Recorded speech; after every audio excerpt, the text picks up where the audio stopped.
Wala talagang holiday ang mga balita. Alam niyo kung bakit? Ito yung ating pag-usapan ngayon. Nabalitaan na ba ninyo? Aba, hindi ako nagkamali sa dating sinasabi ko pa. Na si Senator Amy Marcos ay talagang iiwan at hindi susuportahan ng mga Duterte supporters. Nung araw ko pa sinabi yon na si Amy ang dating parang namamangka sa dalawang ilog. Maka Marcos or kumakampi sa Malacanang, minsan yun ang ilog niya, minsan Duterte, minsan Kibuloy. So, yun yung galawan niya eh. Kumakampi sa mga taga Davao, minsan kahit minsan o madalang ay sa kanyang kapatid. At ito ngayon, bagong taon, bago nagpasko at bagong taon, bago nag-Christmas season, eto na. Ang sinasabi ng mga Duterte supporters, hindi sila nagtitiwala at hindi daw kapanipaniwala ang mga sinasabi at galaw ni Senator Amy Marcos. Naloko na. Ay mag-i-eleksyon. Kaya pala doon sa mga survey, kahit saang survey, talagang nasa alanganin numero si Amy. Madalas nga laglag sa top 10, top 20, top 12. Kasi nga, yan na yung nangyari ngayon. From day 1 kasi, panay ang batikos niya sa mga policy at ginagawa ng Malacanang, kahit kapatid niya. Ako, Senator Amy at ng inyong mga followers, hindi ako nagkulang at ang aking mga channel.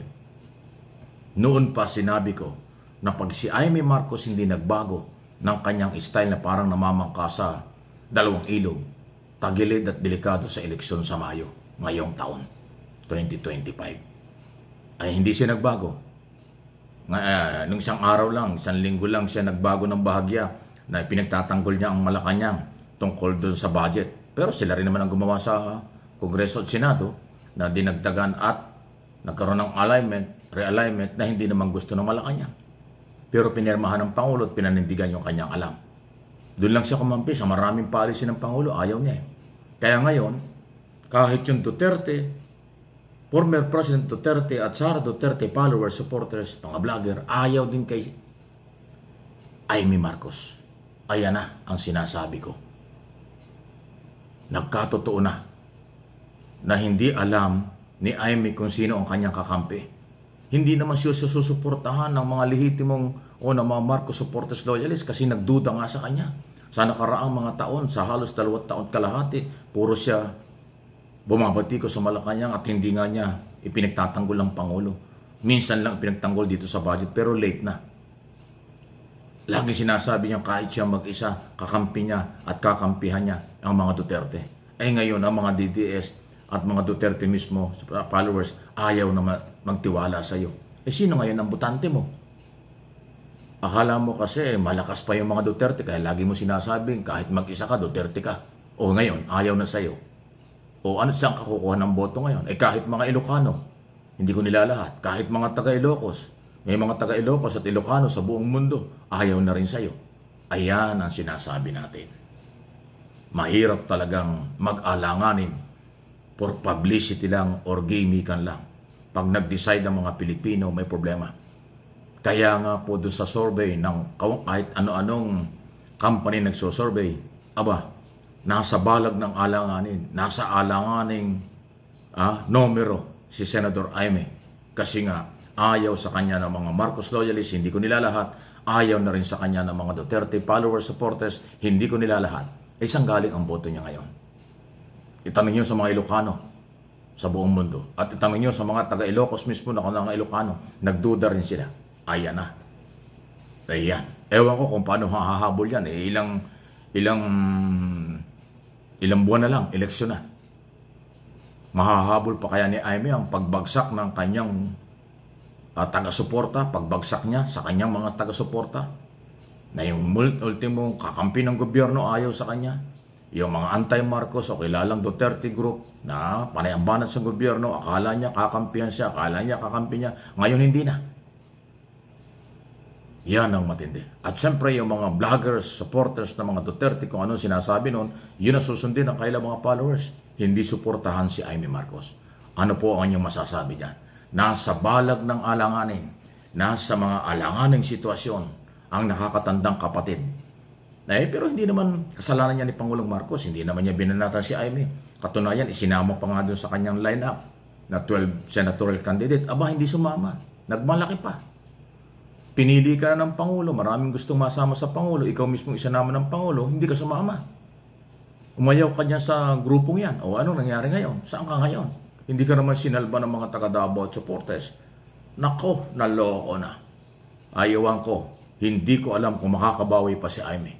Dahil ilang buwan na lang, eleksyon na. Any comment, reaksyon, malaya po kayo. Sabi ko naman sa inyo, walang holiday. Kahit bagong taon, maraming balita. Okay. At ito pa, napapag-usapan ng survey. Naku, bumaba ng bahagya si Pangulong Marcos at bumaba rin si Sara. Pababa ng pababa itong si Sara Duterte. Doon sa December 12 to 18, 2024 survey noong nakaraang taon, bumaba ang trust rating ayon sa SWS survey, Social Weather Station. Si Pangulong Marcos ay positive 29%. Si Duterte, Vice President, positive 23%. Bumaba, 23% na lang. Sa 1,200 respondents sa survey. Ito ay people survey daw, sabi ng SWS. Ito yung pinakahuli kasi December 12 to 18 Yung iba September, yung iba November, ito December. So ilang araw pa lang. Parehong bumaba. Pero mas marami ang ibinaba ni Sara kumpara kay Pangulong Marcos. Yan ay pulso ng bayan. Ay wala tayong magagawa. Yan ang tingin ng mamamayan. So challenge ito kay Pangulong Marcos. Pero expected naman natin ang Pangulo, up and down ang rating yan. Kasi Pangulo yan eh. Alam mo, ang isang Pangulo, kahit sino ka man, lahat ng ginagawa natin, hindi naman natin makukuha ang lahat ng Pilipino, lahat ng tao. Laging merong criticism, laging merong bumabatikos dyan. So normal lang sa Pangulo yung up and down yung rating, approval at saka trust rating. Ang mahalaga ay tuloy-tuloy ang trabaho. Congratulations pa rin. Hopefully makabawi doon sa maliit na percentage na nawala kay Pangulong Marcos. Pero itong kay Sara, malaki.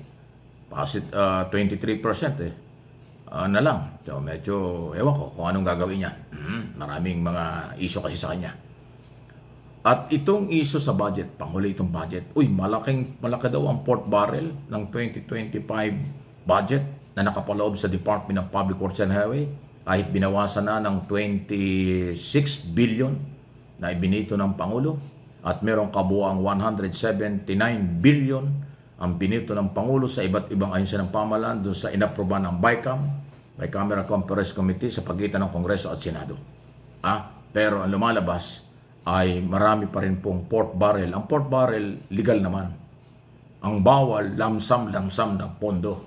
Pero yung pork barrel na identify kung saan gagamitin, ayon sa Korte Suprema, may ruling na ng Supreme Court yan, legal yan.